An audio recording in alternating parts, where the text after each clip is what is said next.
Hello, my friends. I have a couple of questions. Are you ever lonely? And if not, why not?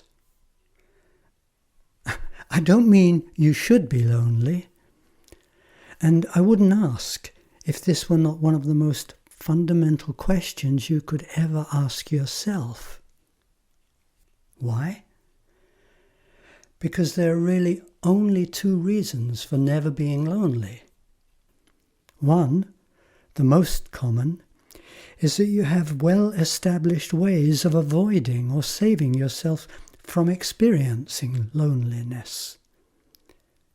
The other is that you are so at one with yourself that no matter how much time you spend alone, you're never lonely.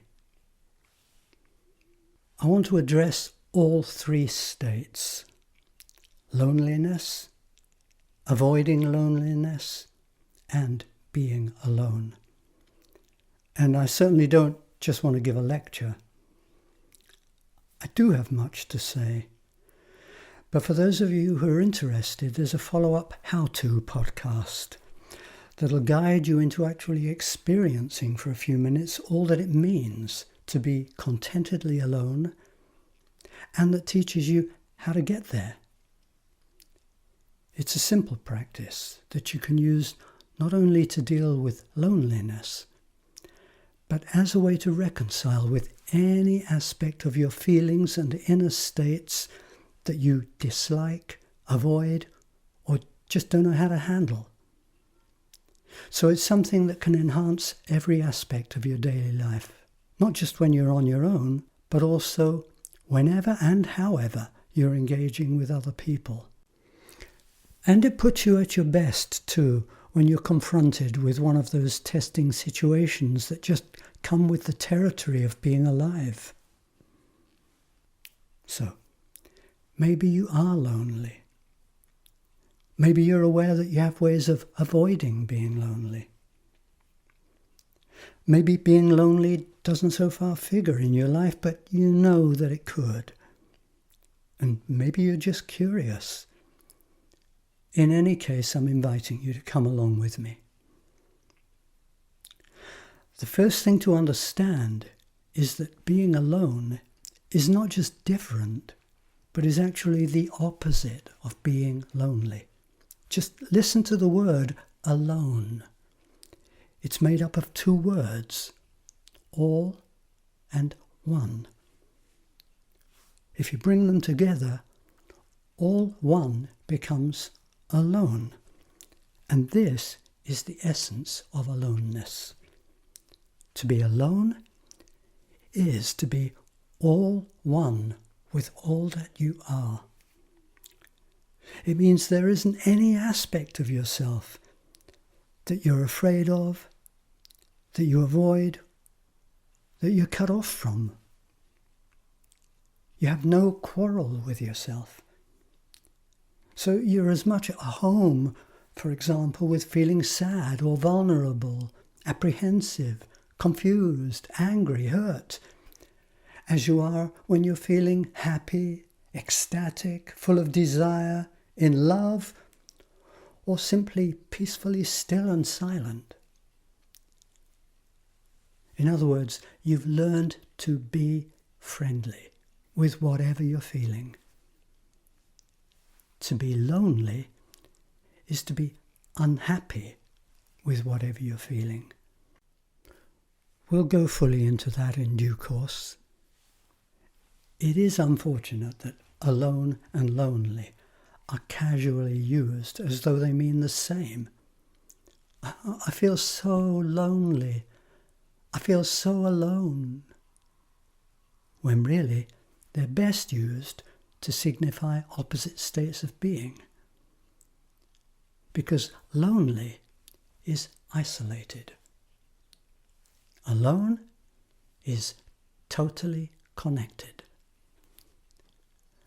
When you eradicate the linguistic difference, it wipes out any sense of movement from one to the other.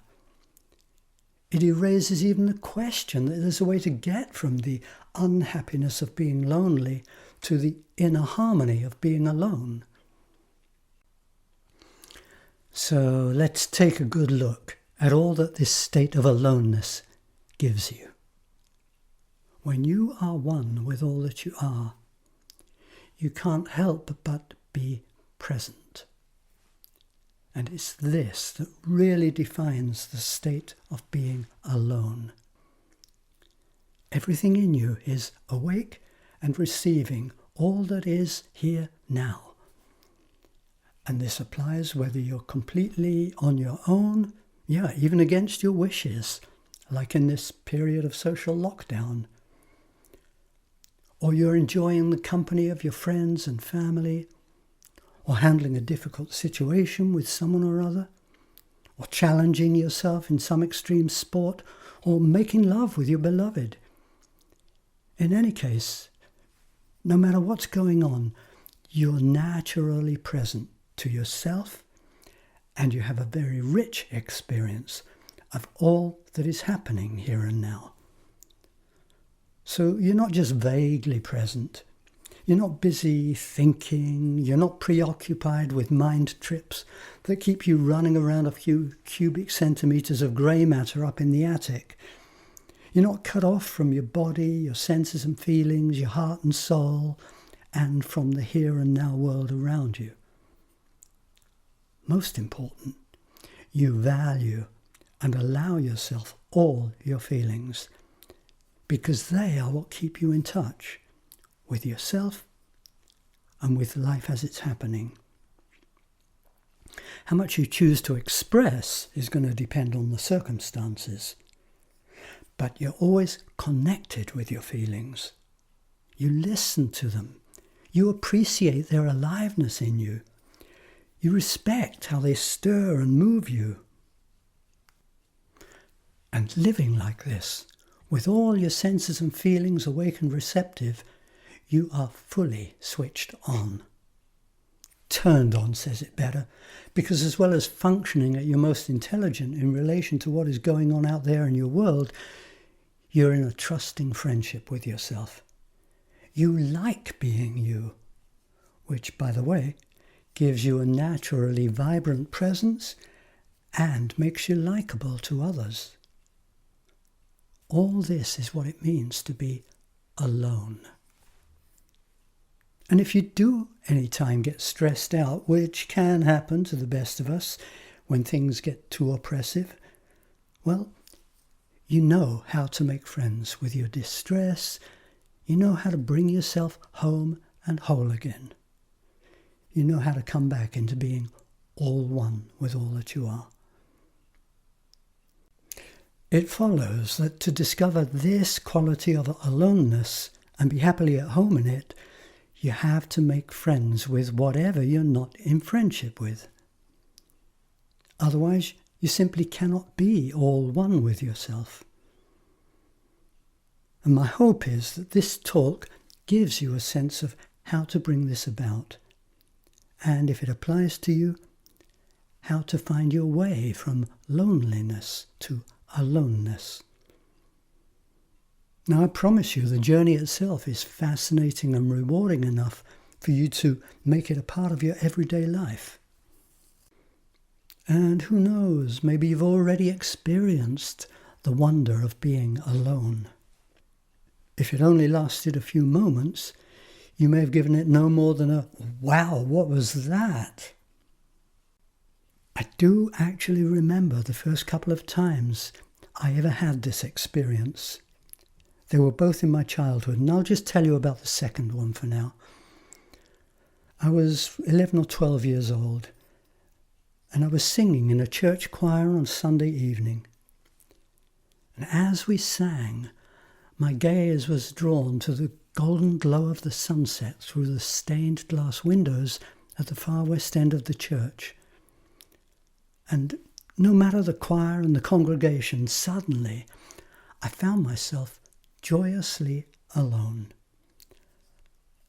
I was all one with the sunset, the music, my singing voice, and for the few moments that it lasted, time did not exist. It was as though I had momentarily stepped out of time into eternity. I was so one with all and everything that, in a sense, I disappeared into being simply present. I wouldn't know it for another 20 years, but most of my life at that time was about avoiding loneliness. It was something that hung around me because I'd spent 5 years of my childhood in a gloomy, punitive Catholic orphanage. I'd learned a few things about how to avoid feeling lonely. But that Sunday evening, there was nothing to avoid. For the first time in my life, I was rapturously alone and happy. Now let's turn to loneliness. The conventional way of regarding it almost always focuses on the absence of warm-hearted contact with others. But the crucial fact is that being lonely means you're not happy in your own company. Far more significant than the lack of contact with others is the lack of loving connection with yourself. And this is where being lonely and avoiding loneliness come together. In both cases, you're limiting how much you have to do with yourself. There are certain inner states and feelings that you want nothing to do with. Maybe you want nothing at all to do with yourself. And by the way, when you don't enjoy your own company, it's not so easy for other people to really make friends with you. They may be sympathetic, kind, caring and helpful, but when you're not friends with yourself, complaining can become your way of life. There's no shortage of bad stuff going on out there in the world, but the urge to complain begins in your unfriendly attitude towards your own feelings. So something happens out there. It touches what you don't like in yourself, and your dislike of your inner experience infects whatever you send out with a vibe of complaint and blame. It can be so automatic, such a lifelong habit, that you don't notice it yourself. But others do. It makes you just not much fun to be around. And the other thing that keeps lonely people lonely is, as I said, when they want nothing at all to do with themselves. Then it's as though there's nobody at home for anyone to make friends with. Either way, you stay lonely, no matter who is with you. Imagine yourself as a house. Strange, I know, but bear with me. This is the house of your being. And this house has many rooms. Each room is a feeling. The question is, are you allowed to inhabit your whole house? Can you let yourself trustfully into every room with no worries, no concerns about what you may find there? If you had a less than perfect childhood, it's very likely that you learned to steer clear of certain rooms. If you were repeatedly yelled at, for example, punished, rejected, bullied, ridiculed because of your behaviour, even if you were doing something as innocent as being boisterously playful or crying because you were hurt, then the likelihood is that you've grown up learning to stay away from those rooms, those feelings that you were ill-treated for being in. To take those two examples, you become one of those people who never shed tears, or someone who never gets too wildly playful, never loses control. At the end of this talk, you may like to ask yourself, how many rooms in your house have no entry signs on their doors warning you to stay away? Your personality is to a great extent shaped by two factors. One, how much or how little of your house you're free to inhabit. And two, which rooms, which feelings are allowed or forbidden for you. To never cry, you have to close down being vulnerable. Depending on which other rooms are also out of bounds, you may do this by putting on a brave face, laughing things off, becoming aggressive, turning to stone, finding something completely irrelevant to talk about. The possibilities are endless, and together they shape your personality.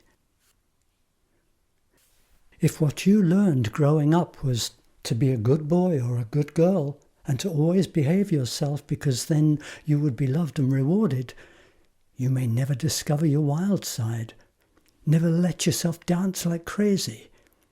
You may never even discover what it is to make love ecstatically. Or if you were raised in an overly religious or sexually repressed community, you may be judgmental not just of your own, but of everybody else's erotic desires too.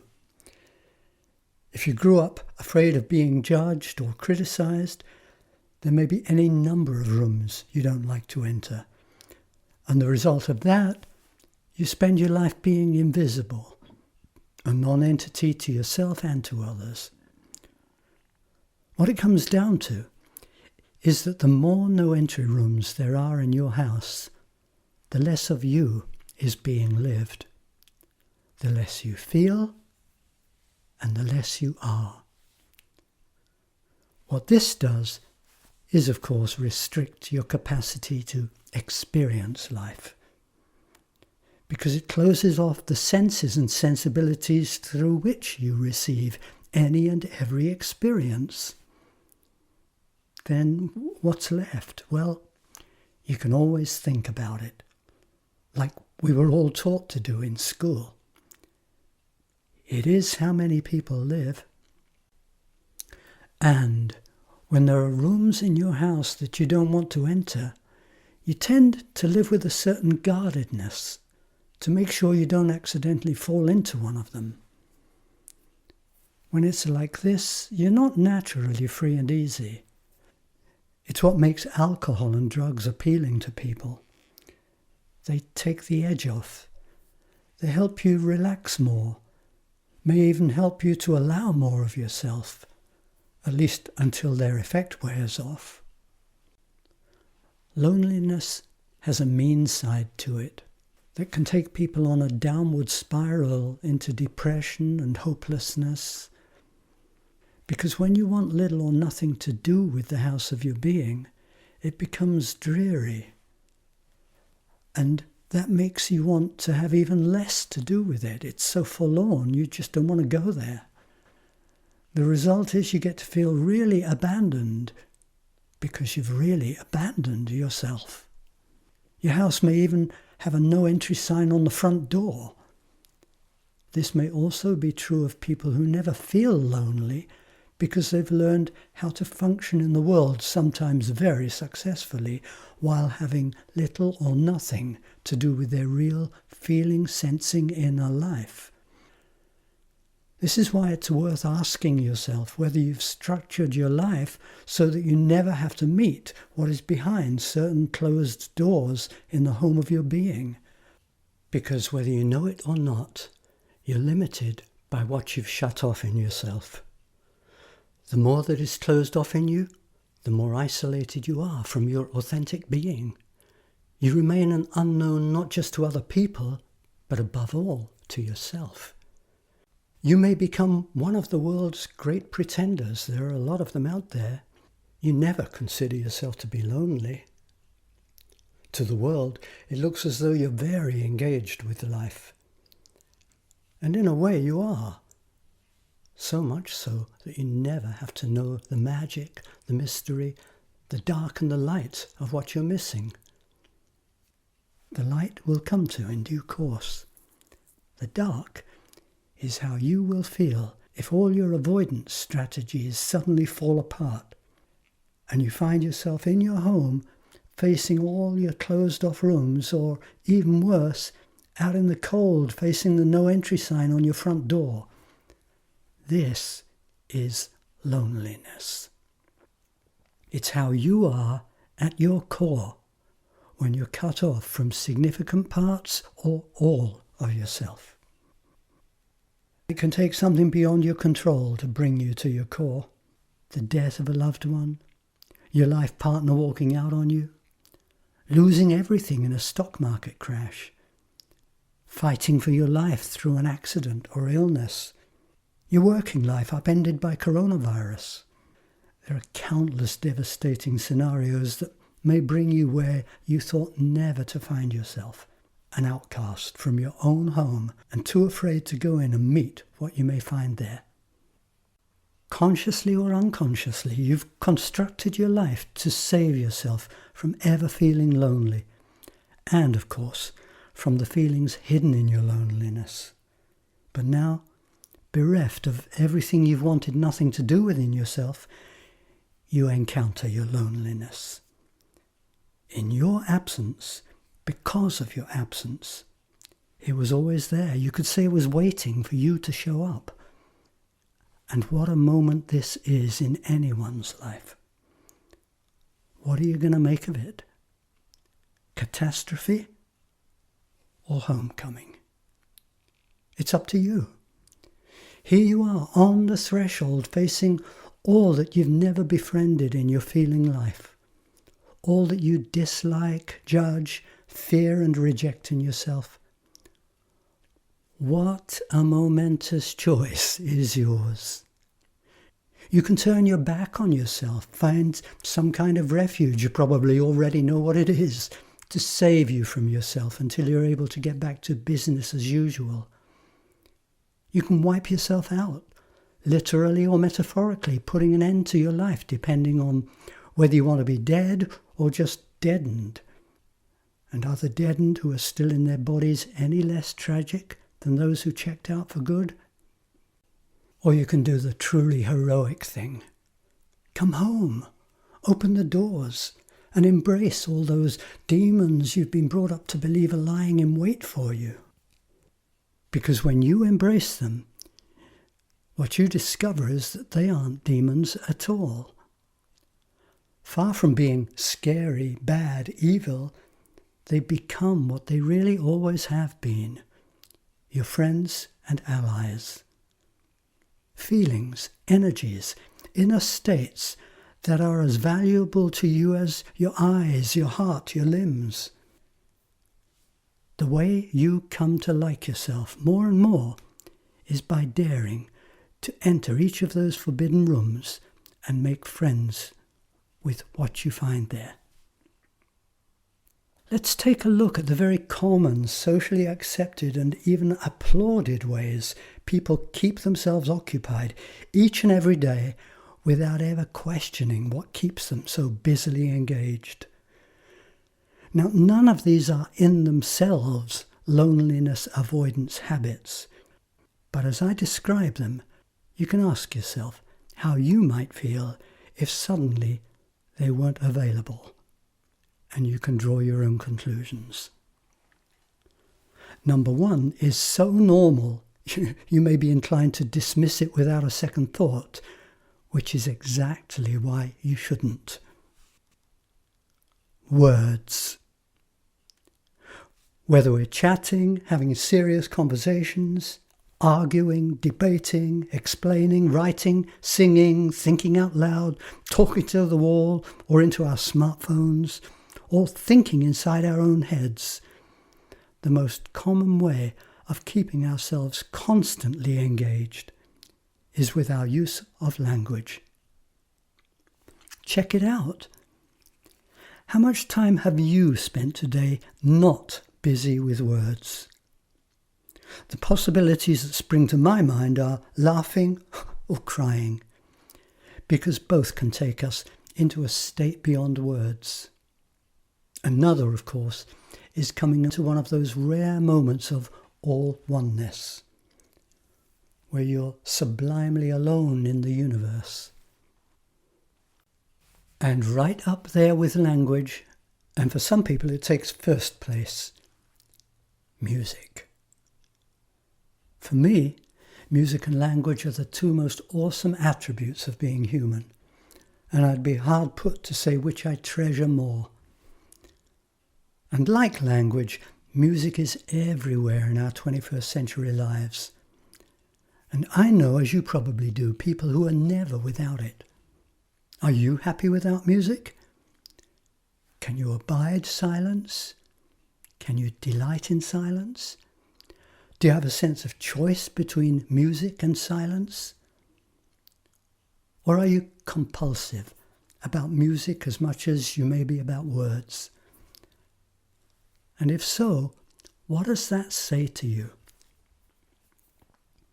And then there's the too much for 1,000 lifetimes trove of media entertainments. Think Netflix, Amazon, Sky, Facebook, YouTube, video gaming, and so on.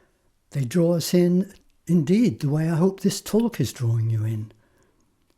And then there's all that engages us in real life. Remember real life? Our friendships, love lives, families, neighbours, working colleagues, sports buddies, our work itself. And not to forget the adversaries who push our buttons and keep us perpetually wrangling, whether with them personally, to our friends about them, or in our own heads at night, so that when we could be falling asleep, we're discontentedly tossing and turning. It isn't difficult to be so taken by the outer world that you lose any sense of the one who has been taken. You can easily live so absent from yourself that you become no more than a product of the world you live in. Ah, look at all the lonely people. People who have forgotten themselves, who have no time for their inner mystery. You may have just one little window of opportunity for some contact. That twilight zone just before you fall asleep, or when you can't fall asleep because your mind just won't stop running. That can be when you momentarily question your lifestyle and wonder whether you might be on the run from someone you vaguely remember. And if you don't want to even broach the question to yourself, there's always the alcohol, opioids, recreational drugs, medications that you can take for pleasure, for comfort, for pain or grief relief, to get high, to get inspired, to work faster, and to knock yourself out, so you never have to lie awake wondering. Being a workaholic may not be good for you, but at least it leaves you no time to be with yourself. Even people who appear to be completely self-sufficient may be hiding from all that they've given up on. It may be just too excruciating, too embarrassing to even think about picking up the phone and reaching out. They dare not face their desperate need for a shoulder to cry on. Growing up unloved, they've shut away their hunger for warm-hearted contact and chosen to live as cold towards themselves as they are towards the rest of humanity. They don't seem to be remotely needy just because they are. All in all, our civilization appears to have almost no understanding or appreciation of being alone as distinct from being lonely. Doesn't feature in our education systems.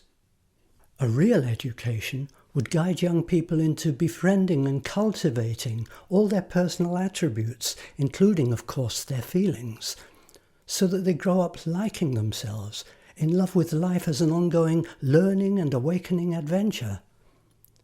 Instead, the focus is on the externals, the subject matter, curriculum, exams, success and failure, on schooling. In this kind of a classroom, a child's loneliness isn't an issue, as long as it doesn't disturb anybody else.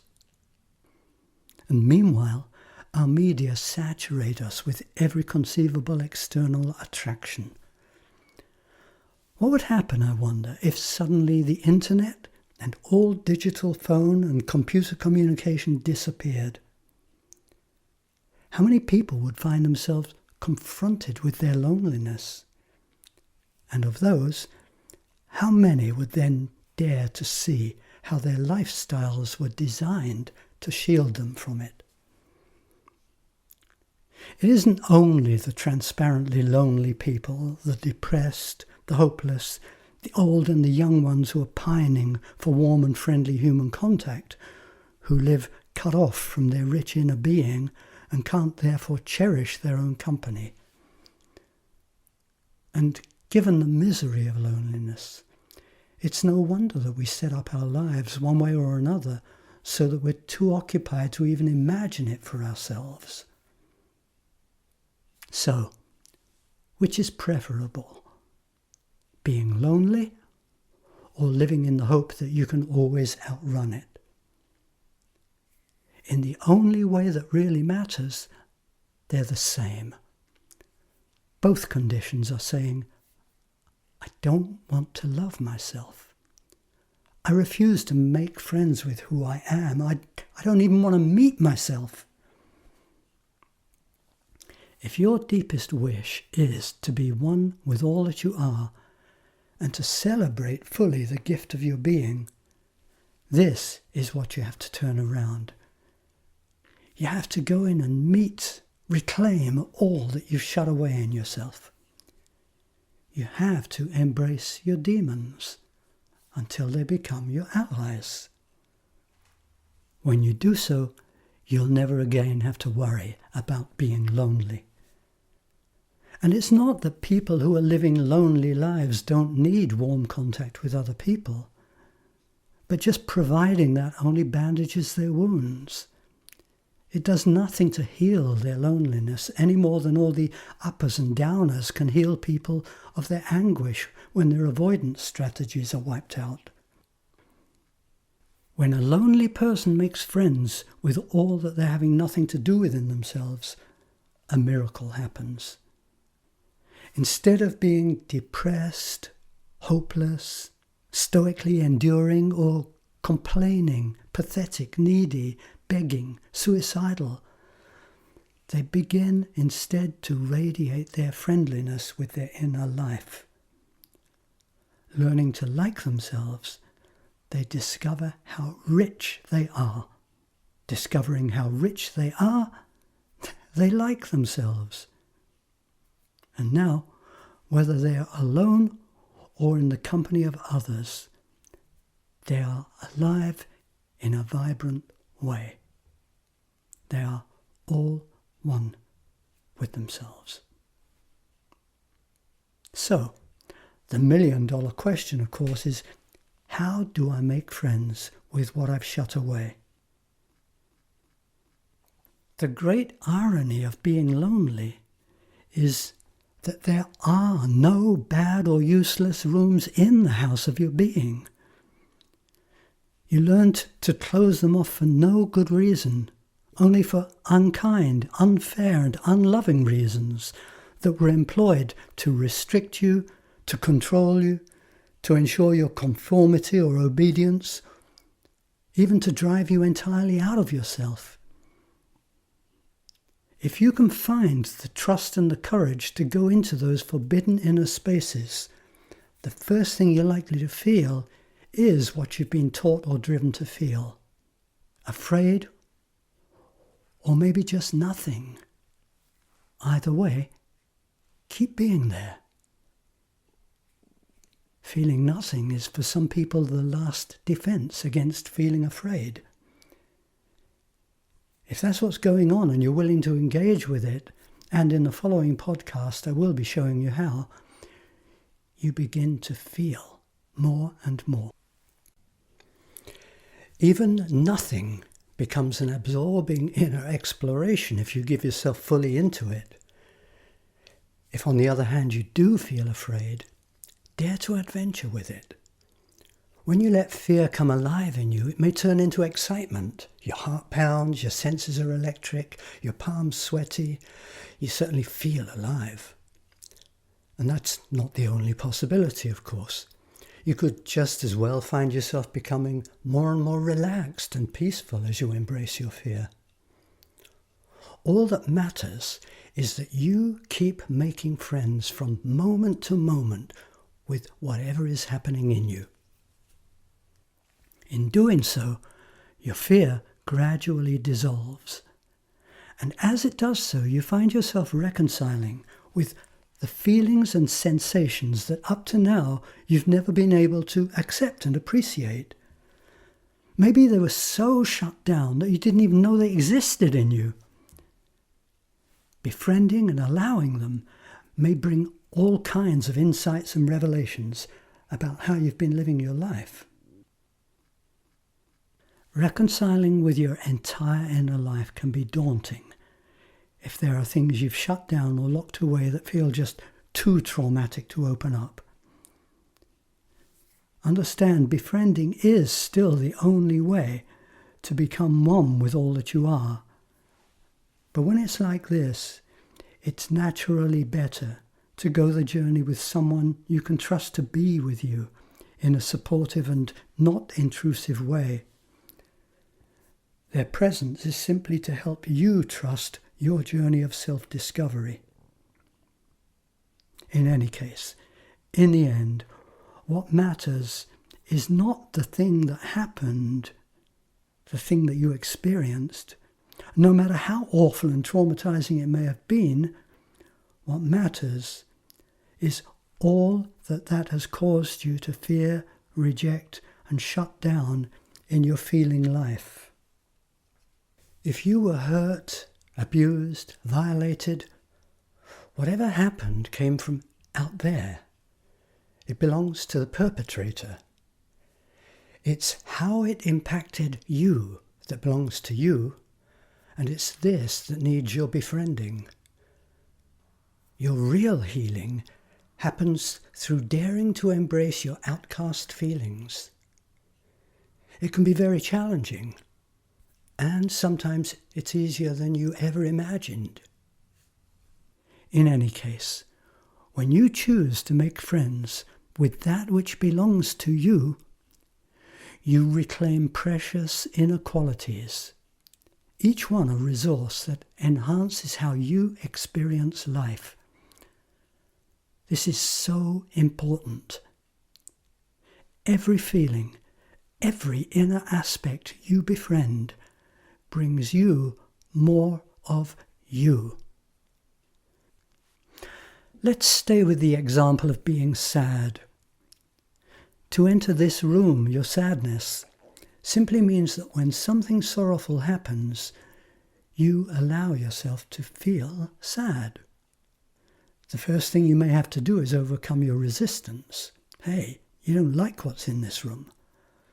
So just opening the door is likely to be a daunting prospect.